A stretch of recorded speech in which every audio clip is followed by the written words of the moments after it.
Work your ass off. There is no magic pill. It drives me crazy to go to the gym. You read 1 hour a day. I went and worked out 5 hours a day, and I was working on construction with 24 hours a day. Organize your day. Work hard. I'm here to talk about success.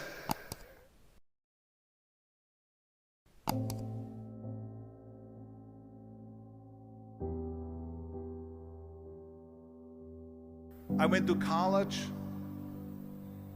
I went and worked out 5 hours a day, and I was working on construction, because in those days in bodybuilding there was no money. I didn't have the money for food supplements or anything, so I had to go to work. So I worked on construction. I went to college. I worked out in the gym, and at night from 8 o'clock at night to 12 midnight I went to acting class 4 times a week. So I did all of that. There was not one single minute that I wasted. And this is why I'm standing here today. With the age of 20, I went to London and I won the Mr. Universe contest as the youngest Mr. Universe ever. And it was because I had a goal. You see, if you don't have a vision of where you go, and if you don't have a goal where you go, you drift around and you never end up anywhere. 74% hate their job in America. The majority of people don't like what they're doing, because they're really not doing it because they didn't have a goal and they followed this goal. They just aimlessly drift around, and then all of a sudden there's a job opening, so they get that job because you have to work. But then when you work, it's a chore. It's work. It's not fun. So if you think about, only a quarter of the people really enjoy what they're doing in life. So people always ask me, when they saw me in the gym in the pumping iron days, they say, why is it that you're working out so hard? 5 hours a day, 6 hours a day, and you have always a smile on your face. The others are working out just as hard as you do, and they look sour in the face. Why is that? And I told people all the time, I said, because to me, I'm shooting for a goal. In front of me is the Mr. Universe title. So every rep that I do gets me closer to accomplishing that goal, to make this goal, this vision, turn into reality.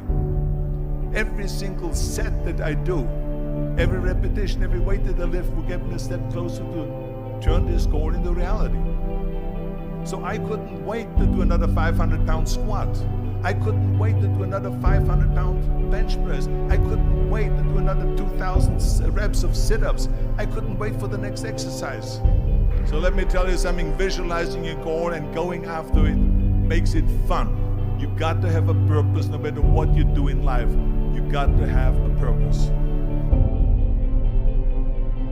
And Muhammad Ali worked his butt off, and I saw it firsthand. And I remember that there was a sports writer that was there in the gym when he was working out, and he was doing sit-ups. And they asked him, how many sit-ups do you do? And he said, I don't start counting until it hurts. Now think about that. He doesn't start counting his sit-ups until he feels pain. That's when he starts counting. That is working hard. And so you can't get around the hard work. It doesn't matter who it is. Work your ass off. There is no magic pill. There is no magic out there. You cannot get around. You have to work and work and work. Make sure of this and make sure of that and all that stuff. So it's work.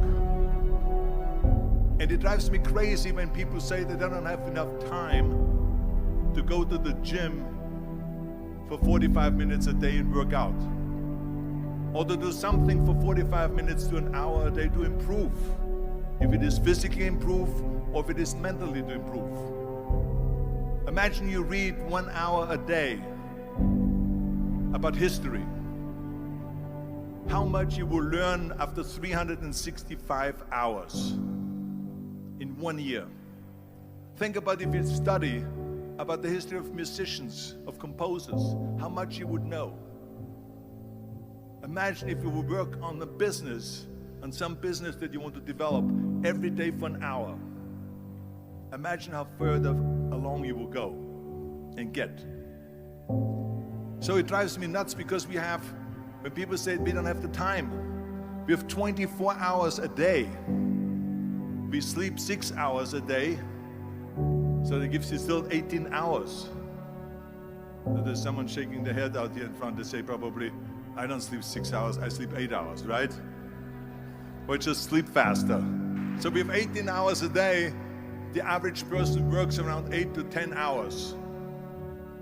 So let's assume it's 10 hours, so we have 8 hours left. Then you travel around an hour a day, maybe 2 hours a day. So now you have still 6 hours left. So what do you do with these 6 hours? What do you do with these 6 hours? Then we eat a little bit, then we schmooze a little bit, talk a little bit to people and all that stuff.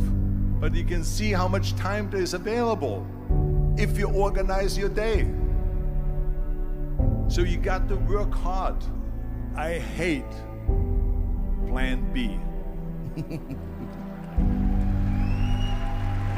And I tell you why.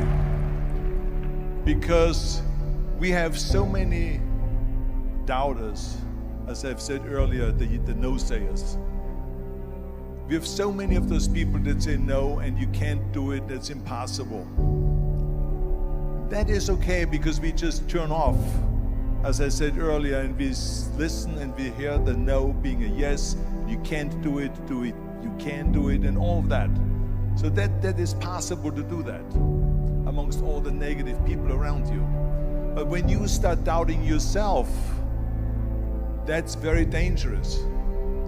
Because now what you're basically saying is that if my plan doesn't work, I have a fallback plan, I have a plan B. And that means that you start thinking about plan B, and every thought that you put into plan B, you're taking away now that thought and that energy from plan A.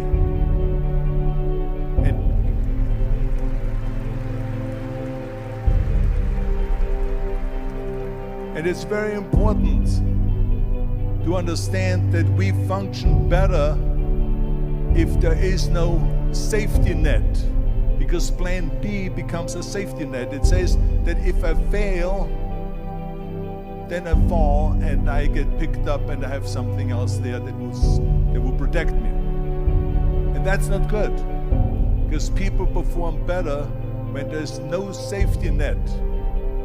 People perform better in sports and everything else if you don't have a plan B. I'm telling you, I've never ever had a plan B. I made a full commitment that I'm gonna go and be a bodybuilding champion. I made a full commitment that I'm gonna be in America. I made a full commitment that I'm gonna get in the show business and I'm going to be a leading man. No matter what it takes, I will do the work.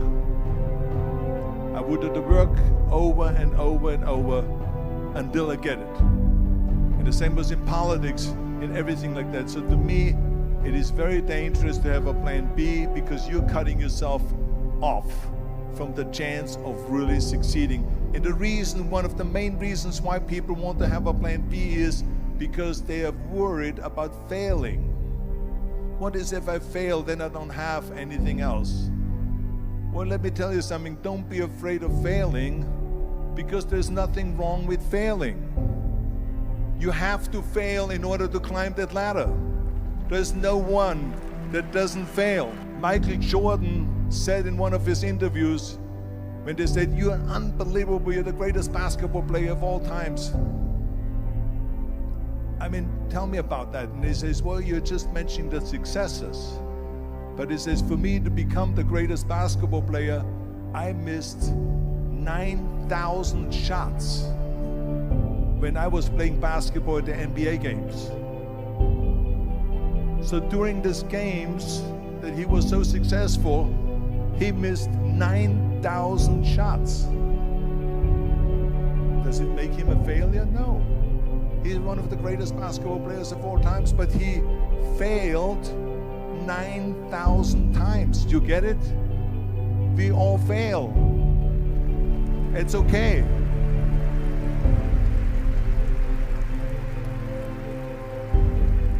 What is not okay is that when you fail, you stay down. Whoever stays down is a loser.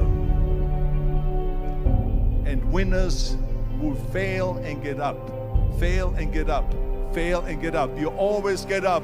That is a winner. That is a winner. I failed in bodybuilding. I lost bodybuilding competitions. I lost powerlifting competitions. I lost weightlifting competitions. I had movies that went in the toilet and that were terrible and got the worst reviews. And in politics, I remember I had many of the initiatives on the ballot, and we lost. My approval rating in California went down to 28%, and then it went back up again, and I won again the governorship. Hey, we all lose. We all have losses. This is okay, and this is why I say don't be worried about losing, because when you're afraid of losing, then you get frozen. You get stiff, you're not relaxed. You got to be, in order to perform well in anything, if it's in boxing or if it is on your job or with your thinking, is only happening when you relax. So relax. It's okay to fail. Let's just go all out and give it everything that you got. That's what it is all about. So don't be afraid to fail.